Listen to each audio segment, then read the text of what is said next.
आप देख रहे हैं हम तो पूछेंगे। भारत की नागरिकता किस शरणार्थी को दी जाए और किसे नहीं? क्या नागरिकता देने में धर्म का आधार उचित है? क्या गैर मुस्लिम शरणार्थियों को भारत का नागरिक बनने से पहले से रह रहे लोगों को दिक्कतें आएंगी? ये सारे सवाल दिन भर लोकसभा में गूंजते रहे। गृह मंत्री अमित शाह ने नागरिकता संशोधन बिल पेश किया और उसकी वकालत करने में इतिहास तक खंगाल दिया, लेकिन कांग्रेस समेत लगभग पूरा विपक्ष बिल का विरोध करता रहा। ये कहा जाता रहा कि धार्मिक आधार पर शरणार्थी लेना बंटवारे की मानसिकता है। उधर पूर्वोत्तर भारत के राज्य में भी बिल के विरोध में नारे बुलंद होते रहे।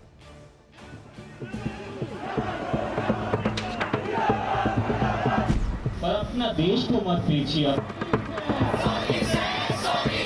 This is going to create a communal divide in our state. We will never let that happen. We are opposing it. We'll continue to oppose it. इससे सबसे ज्यादा मुतासिर होने वाला गरीब तबका है, जिसका ने ऑलरेडी भूखा मर रहा है।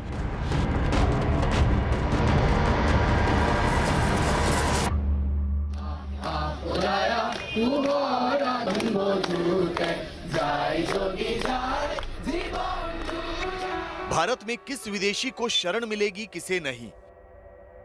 धर्म के आधार पर हो रहे इस फैसले पर संग्राम गुवाहाटी और हैदराबाद की सड़कों से सोमवार को लोकसभा तक पहुंच गया।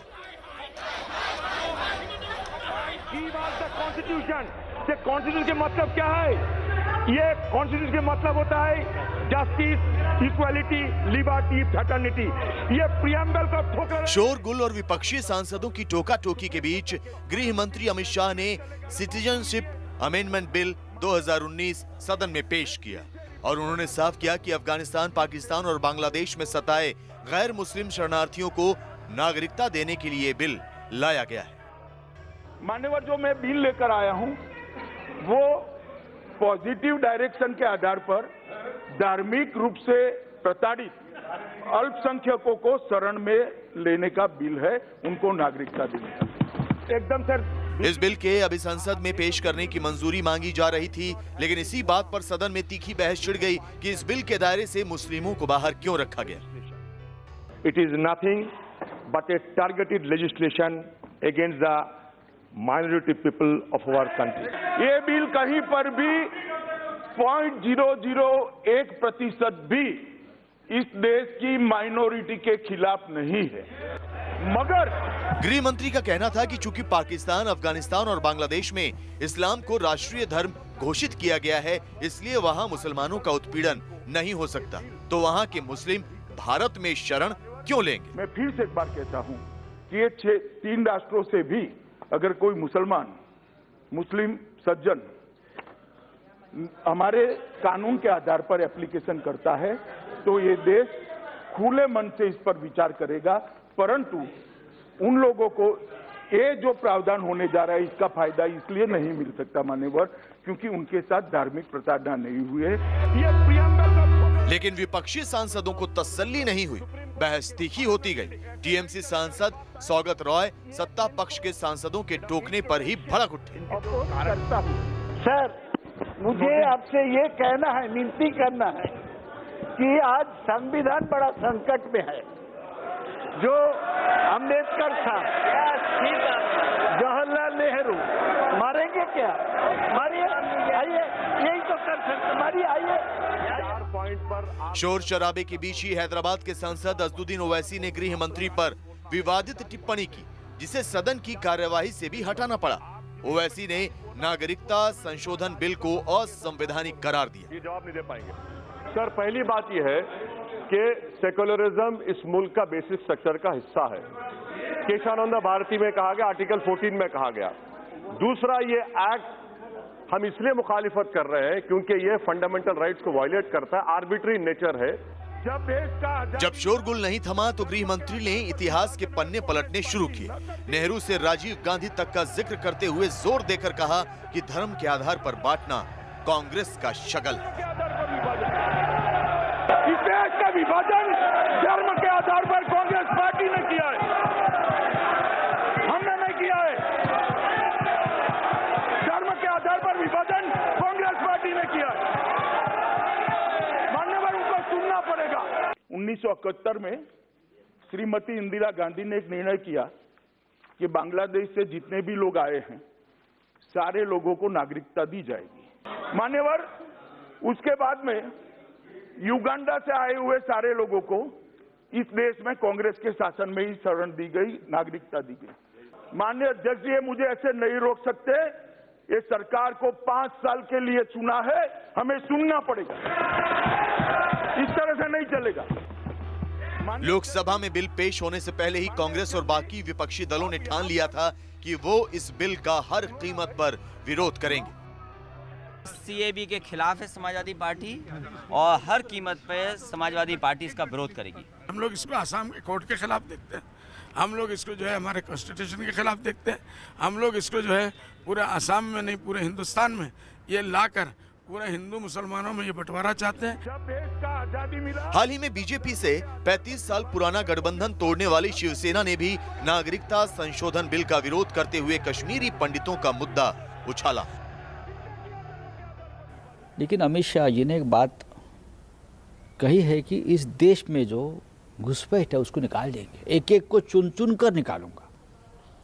तो अब तक 6 महीने में ऐसे कितने निकाले आपने, उसका हिसाब दीजिए। कश्मीरी पंडितों का क्या हो गया? आपने तो 370 हटाने के बाद भी कश्मीरी पंडितों की घर वापसी आप नहीं कर सके हैं। मगर विपक्ष की लामबंदी बेअसर रही। नागरिकता संशोधन बिल को चर्चा के लिए लोकसभा में भारी बहुमत से मंजूरी मिल गई। इसके पक्ष में हाँ गए।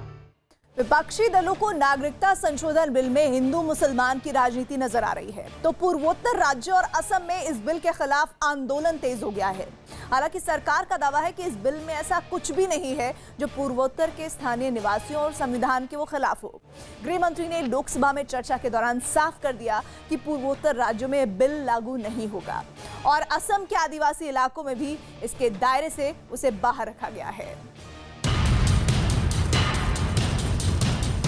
त्रिपुरा में सड़क पर संग्राम शुरू हो गया है। बम करना चाहिए। असम में अशांति की मशाल जलने लगी है। पूर्वोत्तर के राज्यों से शुरू हुआ बवाल अब सवाल बनकर दिल्ली और हैदराबाद तक पहुंचने लगा है। संसद से सड़क तक एक ही शोर गूंज रहा है कि नागरिकता संशोधन बिल किसी कीमत पर मंजूर नहीं। This is a complete negation of the constitutional values. Please don't impose this citizenship amendment bill. Go back, go back. रविवार रात गुवाहाटी में ऑल असम स्टूडेंट्स यूनियन यानी आसू के बैनर तले मशाल जुलूस निकाला गया।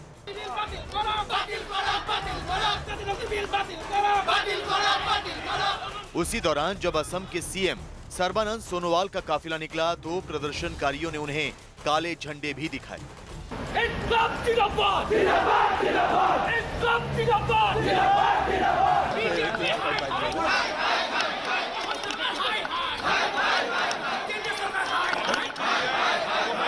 असम में नागरिकता संशोधन बिल का विरोध कर रहे लोगों का कहना है कि जिस असम समझौते को लागू कराने के लिए उन्होंने लंबी लड़ाई लड़ी, इस बिल के पास होने के बाद वो समझौता बेमानी हो जाएगा।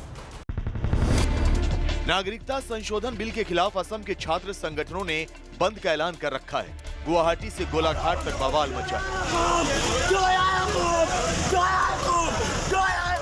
तो बिल के खिलाफ विरोध का झंडा उठाकर असम के छात्र संगठनों और बदरुद्दीन अजमल की पार्टी AIUDF ने दिल्ली में धरना प्रदर्शन शुरू कर दिया।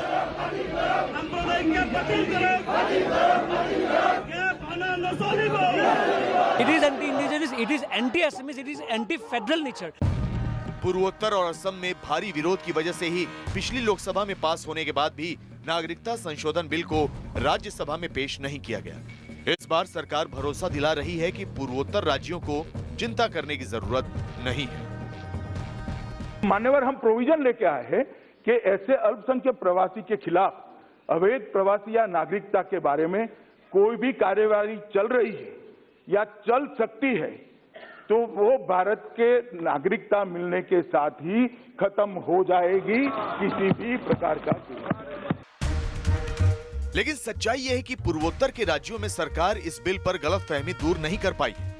नागरिकता संशोधन बिल के खिलाफ त्रिपुरा में बीजेपी की सहयोगी IPTF ने भी आंदोलन छेड़ दिया है। इस बिल के खिलाफ अगरतला में सोमवार को 12 घंटे बंद का ऐलान था और ये चेतावनी भी दे दी गई कि अगर बिल वापस नहीं लिया गया तो पूरे त्रिपुरा में बेमियादी हड़ताल होगी। त्रिपुरा के लोगों का आरोप है कि इस बिल से स्थानीय आदिवासियों का वजूद मिट जाएगा। And definitely there is no other option but to protest democratically to bring the attention of the central government. We strongly oppose the CAB totally stop in our Tripura. Otherwise, our strong voice should be raised.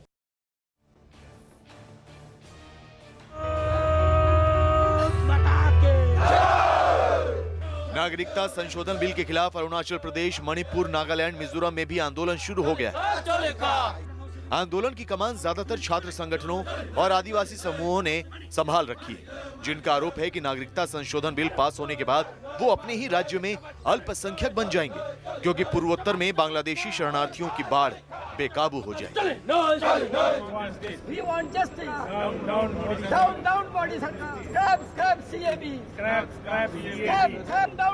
North east के लोगों को अपनी पहचान खतरे में दिख रही है, तो दक्षिण भारत में नागरिकता संशोधन बिल को धर्मनिरपेक्षता के खिलाफ बताया जा रहा है। इसी दलील के साथ सोमवार को संसद परिसर में इंडियन यूनियन मुस्लिम लीग के नेताओं ने प्रदर्शन किया। हैदराबाद में रविवार को ही मौन जुलूस निकालकर सरकार से गुहार लगाई गई कि वो इस बिल को वापस ले। हम कोई एक तबके के लिए नहीं, हम सारे गरीब तबके के लिए खड़े हुए हैं इस वक्त। सुने आप कि उनमें इतनी सकत नहीं है, जो अपना पेट नहीं पाल सक रहा है, वो कहाँ आपको प्रूफ करने के लिए मुख्तलिफ सर्टिफिकेट प्रोवाइड करेगा। मगर हालांकि संविधान और धर्मनिरपेक्षता की दलीलों को सरकार बेबुनियाद बता रही है। केंद्र सरकार के मंत्रियों ने उल्टे सवाल दाग दिया कि पाकिस्तान, अफगानिस्तान और बांग्लादेश में जिन अल्पसंख्यकों का उत्पीड़न हो रहा है, उनको अगर हिंदुस्तान में पनाह नहीं मिलेगी तो कहाँ मिलेगी? अगर जो हमारे हिंदू मूल के लोग पाकिस्तान या बांग्लादेश या अफगानिस्तान में रहे, आज उनको देखने वाला कोई नहीं, वहाँ से किस प्रकार से प्रताड़ित होकर आए हैं, इसलिए उनको शरण देना हमारा फर्ज होता है। आज पाकिस्तान, बांग्लादेश, अफगानिस्तान में वहाँ गैर मुसलमानों को जिस ढंग से प्रताड़ित किया जा रहा है, हमारा फर्ज बनता है हम उनके हित की रक्षा के लिए सिटीजनशिप जो अमेंडमेंट बिल आया है, ये इसका देश को समर्थन करना चाहिए। फिलहाल सरकार नागरिकता संशोधन बिल हर हाल में पास कराना चाहती है। राजनीतिक विरोधियों का मुंह तर्कों से बंद किया जा रहा है, तो वहीं असम और पूर्वोत्तर के राज्यों में विरोध प्रदर्शन के मद्देनजर सुरक्षा बढ़ा दी गई है।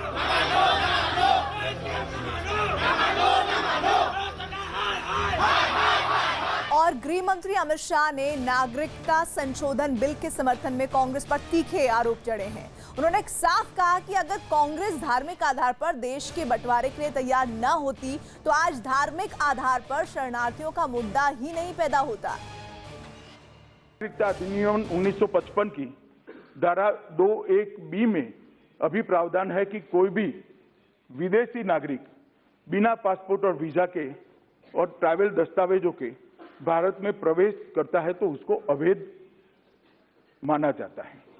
इस विधेयक में प्रस्ताव है कि ऐसे प्रताड़ित नागरिक जो 31 दिसंबर 2014 तक भारत में प्रवेश कर चुके हैं, जिनको भारत सरकार ने द पासपोर्ट एक्ट 1920 और फॉरेनर्स एक्ट 1946 के दंडात्मक प्रावधानों से माफ कर दिया है, उनको नागरिकता अधिनियम 1955 की धारा 2(1)(b) में अवैध प्रवासी नहीं माना जाएगा और इन प्रताड़ित प्रवासियों को भारत की नागरिकता देगी। ये बिल उनको प्रोटेक्ट कर रहा है और मैं मानता हूं कि सदन के सभी सदस्यों को, विशेष कर बंगाल के लोगों ने, बंगाल के अंदर जो शरणार्थी है, नॉर्थ ईस्ट के अंदर शरणार्थी है, उसको ये बात अच्छे से पहुंचानी चाहिए कि आप जिस तारीख से भारत में आए हो उस तारीख से आपको नागरिकता दी जाती है, बीच में किसी की भी जरूरत नहीं,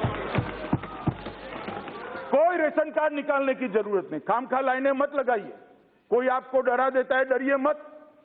मैं कहता हूं देश के गृह मंत्री के नाते आपके पास रेशन कार्ड है या नहीं है, हम नागरिकता देंगे। अगर ऐसे अल्पसंख्यक, एक दूसरी दुविधा है कि मैं आज एप्लीकेशन करता हूं तो अब तक तो अवैध रूप से मैं रहा तो मुझ पर केस हो जाएगा, ये भी भय है।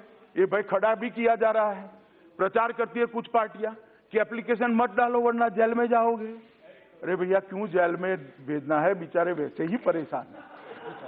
तो मान्यवर, हम प्रोविजन लेके आए हैं कि ऐसे अल्पसंख्यक प्रवासी के खिलाफ अवैध प्रवासी या नागरिकता के बारे में कोई भी कार्यवाही चल रही है या चल सकती है तो वो भारत के नागरिकता मिलने के साथ ही खत्म हो जाएगी, किसी भी प्रकार का। वहीं दूसरी तरफ लोकसभा में नागरिकता संशोधन बिल पर चर्चा के दौरान असदुद्दीन ओवैसी का पारा चढ़ गया और उन्होंने बिल की कॉपी फाड़ दी। उन्होंने सदन में अपनी बात कहने के बाद महात्मा गांधी का नाम लेते हुए बिल की कॉपी फाड़ी और अपनी सीट पर बैठ गए। हालांकि स्पीकर ने तुरंत बिल की कॉपी फाड़े जाने की घटना को सदन की कार्यवाही से हटाने के आदेश दिए। मैं इस बिल की मुखालिफत करता हूं। यह हिंदुस्तान के संविधान के खिलाफ है और ये उन लोगों की तौहीन है जिन्होंने इस मुल्क को आजाद करवाया। तो सन 57 की जंग आजादी हो या 1910 में महात्मा गांधी कैसे महात्मा बने मालूम मैडम? उन्होंने साउथ अफ्रीका के नेशनल रजिस्टर कार्ड को फाड़ दिया था, जला दिया था। इसीलिए जब महात्मा ने